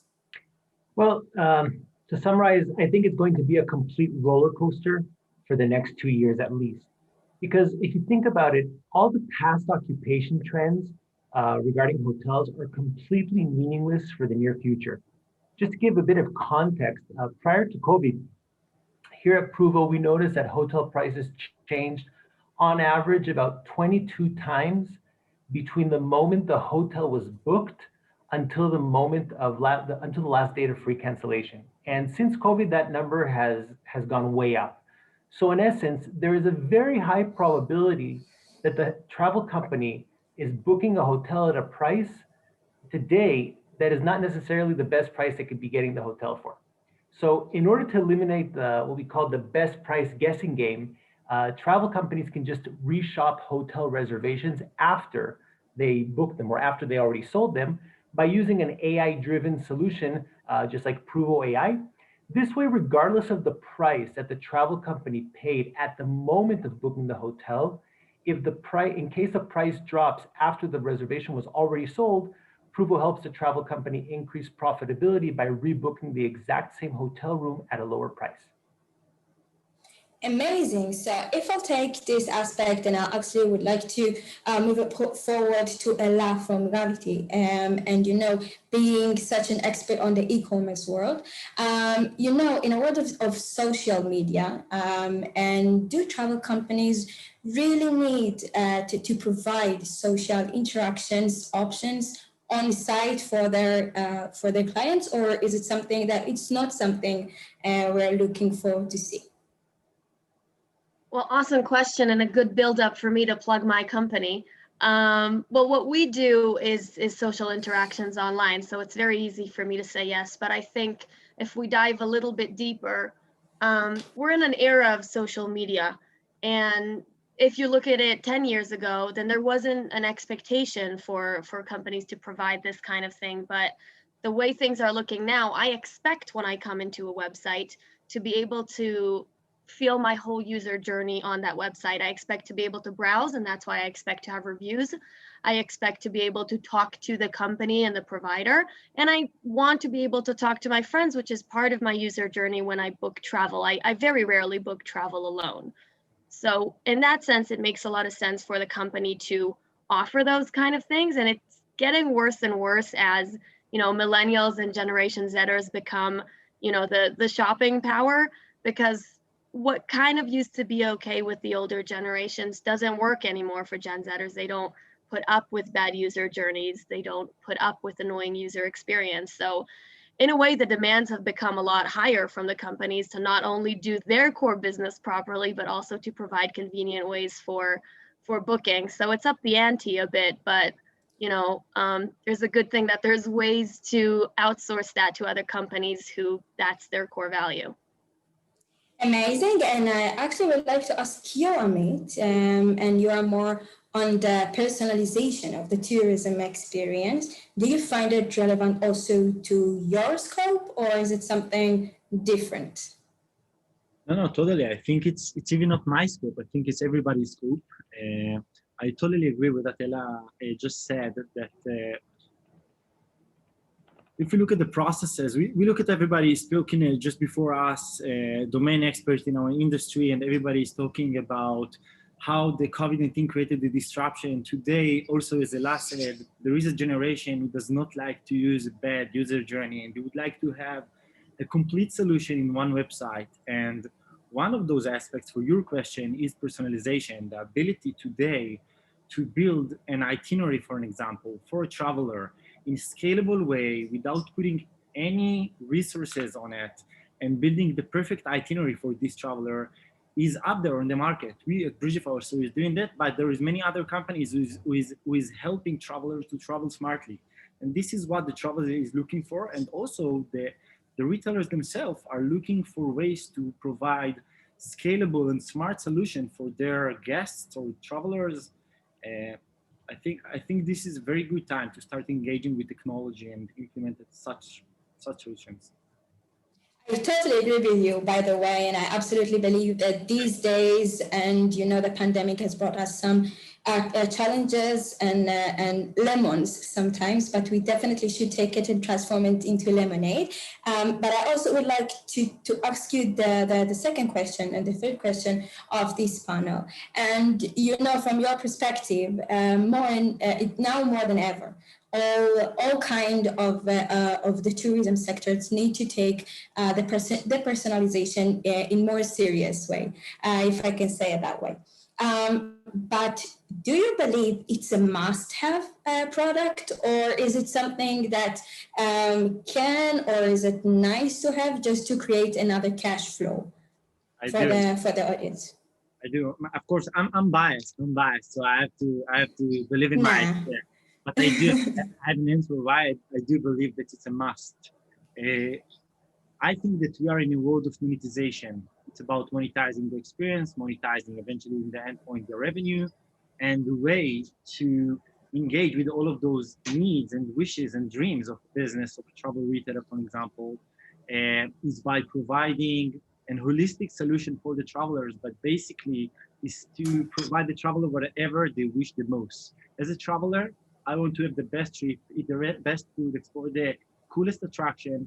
As a hotel, for an example, I want to provide my guests the best experience specifically for them. And I want to take them by the hand and provide it for them and to show them where those places here. I cannot do it without personalization engine. I cannot really engage and understand each one of my guests' needs without really having an engine that can help me do that. You know, during your talking, it actually took me a few years ago when we had the option to go to our agency and to tell them exactly what we wanted, exactly what we're looking for, and what is our budget. Do you think that this personalization process will actually help us create a better product, or it actually will help us look to a whole different product? I have a good friend on the call, this is Ella, and she is the one who reflects this idea is very similar to what we are doing. I used to go 15 years ago to the travel agent and basically telling my wishes, my needs, everything I want to do in the destination, my budget, and basically would build my itinerary. And nowadays, people like Ella also mentioned before are really enjoying to explore those tourism activities in TripAdvisor and Yelp and Foursquare and many other standalone B2C platform to understand how can I manage and plan my trip. And the whole idea is to keep the same travelers in the same pipeline of the hotel or the airline or any pre-traveling travel retailer, and basically enlarge the pipeline to maximize the travel. Basically, at the bottom line, to provide a better solution, holistic and complete one-stop shop to support all of the claims of the traveler and not just a specific event. And I already see Ella is doing like that, so I believe it could be also I see that you're really, really enthusiastic to answer this question as well. So go ahead. Do you believe that it's actually going to help us buy better products or not? You see me nodding my head off. I think there's something funny about the situation that we're in, because in a sense, it's, unheard of, completely new situation, sent us into this, whirlwind of trying to understand who's who and what are we doing. And like Dawn mentioned, there are, complications in the pricing now. And like Amit mentioned, there are higher demands. But in a sense, I think this pandemic has somehow pushed us backwards. So the need for personalization and creating your own trip, like what Amit's company is doing, that was always there. That's what we had the concierge for, and that's happening again. The need to talk to your friends about your vacation and make a decision on a personal level and not on a Facebook level, that's something that's happened in the past and is coming back again. And somehow we need more and more advanced technologies to do these things that we used to be able to do very simply before the world of content fragmentation and things like that happened. But I think in a sense, this pandemic has reminded us of a lot of things that we need and we crave because we're people, and it makes sense to want to have them. And we just, have beautiful technology to bring us back there again. I think that is actually pretty amazing how technology can actually take us backwards, but at the same time to the future. It's actually going to help us buy our products together, as you and Gamitee are doing, and allowing people to buy their tourism products together and to actually share the knowledge. But it's still to keep it close, to keep it personal, to keep it as we knew it in the past. So perfectly amazing question and answer. So thank you for this mind-blowing issue. And Joanna, I would like actually to take the next question back to you. And, many hoteliers in the audience are sitting actually now and looking at us. And, 2020 has been a hectic year, and no one had the option to expect what will happen at the hoteliers sector. But now we're looking forward together with the vaccine to 2021. And you as a professional from Pruvo, if you had to give them a few advices, how to help them to optimize their profitability for 2021, what would you suggest? So Nafar, first, it's important to clarify that some of the following tips I'll give more relate to what we call hotel resellers, such as OTAs, tour operators, bed banks, and travel agencies. and not necessarily the actual hoteliers themselves. But Mm-hmm. there are actually a few little tweaks that can make a huge impact. So first, talking about technology, we need to look at the data, right? And we need to adjust. Now, pause right there. When I mean data, look at 2019 data and not the 2020 data for obvious reasons. But based on the data, you'll be able to adjust your product supply and inventory based on your existing customer base. So what is it that we want to extract from the data? There are many, many aspects that we can get, but I would say that the most common aspects would be, what are the top destinations you're selling? Do you guys tend to sell more city hotels or more all-inclusive beach resorts? Do your customers tend to buy more boutique hotels or more hotel chains?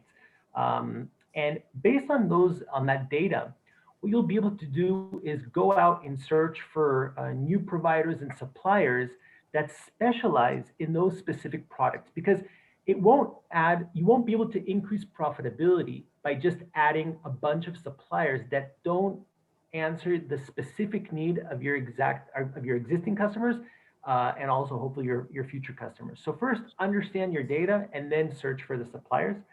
Second would be using technology. So for the companies out there who are not currently connected through what's called an IT hub or an IT switch, it's something you might want to consider, because what's great about it is that through one centralized API, one centralized connection, you get access to many, many different suppliers, not only in hotels, but flights and car rentals and packages and everything. So this, of course, increases your inventory pool to choose from, which gives you the possibility to access better pricing. Not only that, but these IT hubs many times offer unique tools for BI and analysis of the reservations you're selling and of your own business. And the third tip would be, I guess somewhat biased as well, but it really works, is reshopping your flights and hotels. So we spoke earlier about that there is currently and there will continue to be a lot of market volatility regarding prices. So for the hotel resellers out there, I would say learn to use the volatility to your advantage, not against you. Services, for example, like Trapit for flights and Pruvo AI for hotels, what we do is we allow you to capitalize on these constant price changes in order to increase your profit margins for services you already sold. And just applying these 3 small tweaks will make a drastic change in your profitability for 2021 and beyond. Amazing. Thank you, Jerome. I hope that you all wrote these amazing offers. Dylan, I would like to go back to you in the next question and to ask, from your point of view and from the e-commerce point of view, and where your deep understanding of the e-commerce demand in the tourism world, can you advise anyone underestimating the demand of tomorrow regarding this issue? I think COVID kind of did it for me, didn't it? In a sense, I feel like COVID was the biggest surprise of the century, and no one expected it, and it's heartbreaking in many senses. But I also have to say, in many senses, no surprises. Working from home, that was a trend that was on its way anyway. Shopping e-commerce, that was a trend that was on its way anyway. Speaking online and doing inside sales, that was on its way anyway. Like, nothing was really brand new. All of the things that we saw happening just happened way quicker than we expected. Exactly. But we did expect them to happen. We did expect e-commerce to skyrocket the way it did. We just expected it to take 10 years, not 10 months. But I think what I would say in that way is our job as entrepreneurs is to, constantly look forward, find the trends and solve the next problems. But we can't actually push them forward if we don't have counterparts on the corporate level of people who are willing to look at the trends that are not yet upon us, but are coming, and try to solve those now. And I think, the companies who did that were the big winners of the COVID pandemic. Definitely. And hopefully we're not going to have another crisis like this. But Amen. It was a signal for us to look forward and try to solve them before they're upon us. Absolutely right. I totally agree with you. And I think that actually, if I continue what you just said, the pandemic has brought us the opportunity to actually transform the way we live, but in a good way, not necessarily in a bad way. And as you mentioned, we really need to take these opportunities, specifically in the tourism industry, and actually to transform these opportunities into a life-changing way of lives. And I think that the three of you just really present the way that we can take technology and actually to bring the future and to bring the solving the challenges that we are facing to day-to-day lives. And Amit, from what we just said, I would like to take the next question to you. So how can a business, how can tourism business actually prepare themselves to an era where OTAs and small groups are actually gaining more and more power, and we are not more of like large groups, or everything is becoming much smaller, much more personalized, as we spoke? There is a movement, a tectonic movement. I think there is a change in how people is traveling. If you would used to travel a few times in a year, it's not only the COVID, it's Ella said it very good. I'm sorry, every time I'm finger pointing on you, Ella, but eventually you saw in 10, 15 years, you saw a change. You saw that people are traveling more times in a year, meaning they're investing less time to plan their trip and to book their trip. And they're doing it in a very instant way, and they want to do it in a format that it's very easy to use and very understandable. And all of those changes, one of them that we are seeing is the independent travelers and the small groups. And we see that normally they will reserve very close to when they are traveling. We see that normally they will be very adaptive to the situation in the destination, and all of those issues and many other aspects that I'm sure I can continue talking about it for a year. All of that is taking the industry into a situation where we need also to adapt the industry and our businesses to the current new situation, that a lot of it has been becoming realistic in the last 10 years or more, but a lot of it also became to be a forced disruption, as I already also mentioned, due to COVID-19. And the main idea is to use what already happened in the industry and basically to evolve and to provide travelers something that they can really work with and faster. Perfect. So from your perspective, do you want to share with us what did you do in Gamitee to actually solve this problem, or to actually create a solution to this challenge? You're asking me or Ella? I'm asking you, Ella, Doron, all of you. Ella. I don't know if I would, go as far as to say that we solved the problem. I wish that was the case. But I think there is no doubt that we're coming out on the other side of this to a world that expects a different level of e-commerce, a different level of, activity online, a different level of discussion with each other and the way things are happening in the internet in general, the quick pace in which we were willing to learn new technologies such as Zoom, just showed to us how much we're willing to change in order to stay connected to each other. And the things that we've learned, we're not going to unlearn them. So what we are offering is one of the next steps that travel companies can take into becoming more digital animals. And I hope that will help to bridge some of the gaps that were built over the last year. Amazing.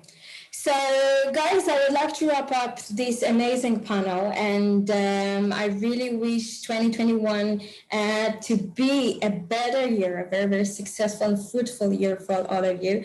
I truly believe that tourism will come back, and it will come back stronger than ever, with new ways of traveling, much more technology. And I truly believe that with your top-notch solution, we will be able to change the agenda of tourism around the world, and actually implementing travel tech agenda around the world in the different destinations. So thank you very much for being with me today. and have a great night. Thank you. Thank you. Yeah, having me on, guys. Take care.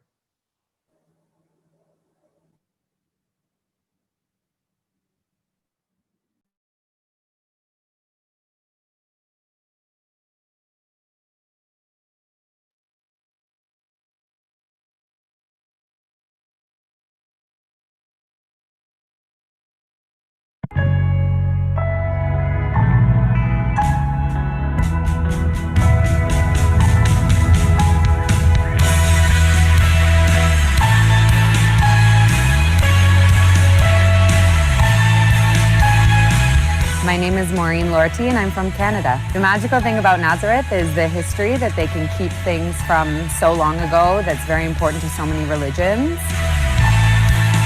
And also that there's so many different religions that can live in one place in harmony and just be brought together with faith and love.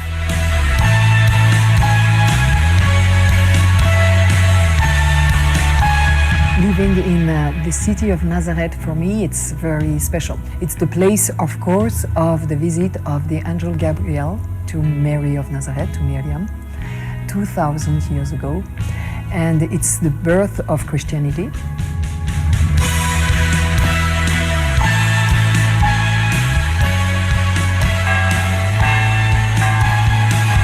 In Nazareth, you can find really good food. Come to Nazareth, the good place.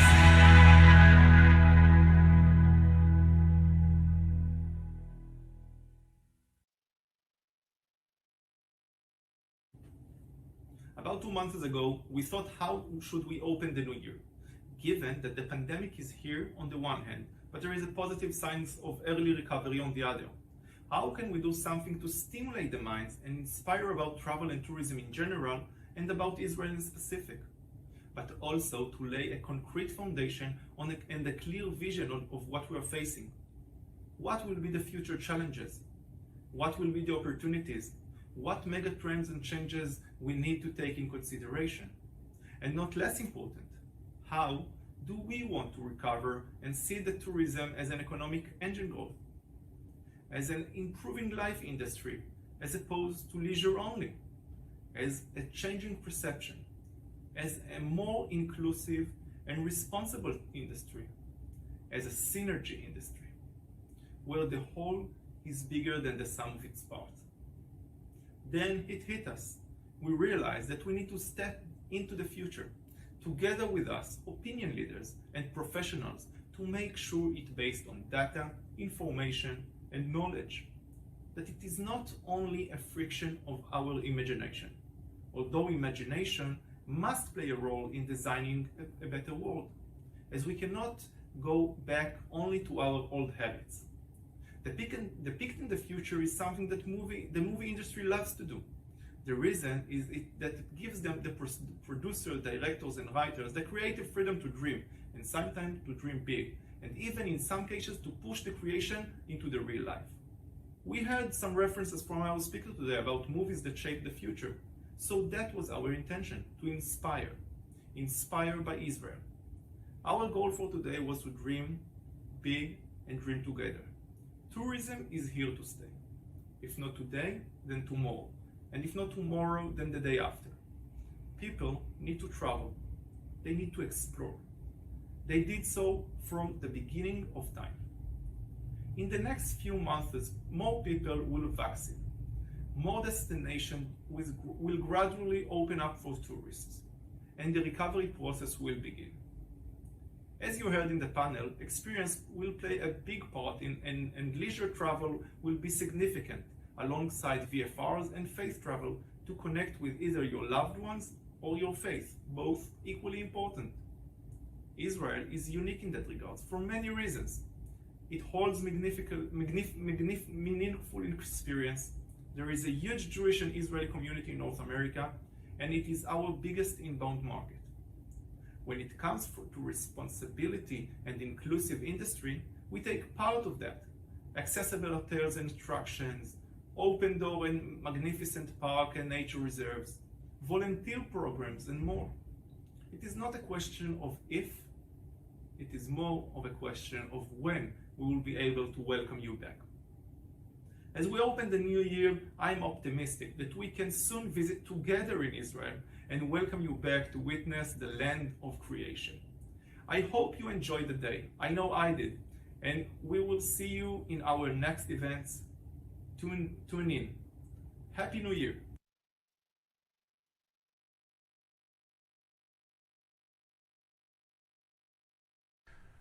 So that's it for today, friends. We hope that you've enjoyed the Israel 3.0 tourism event.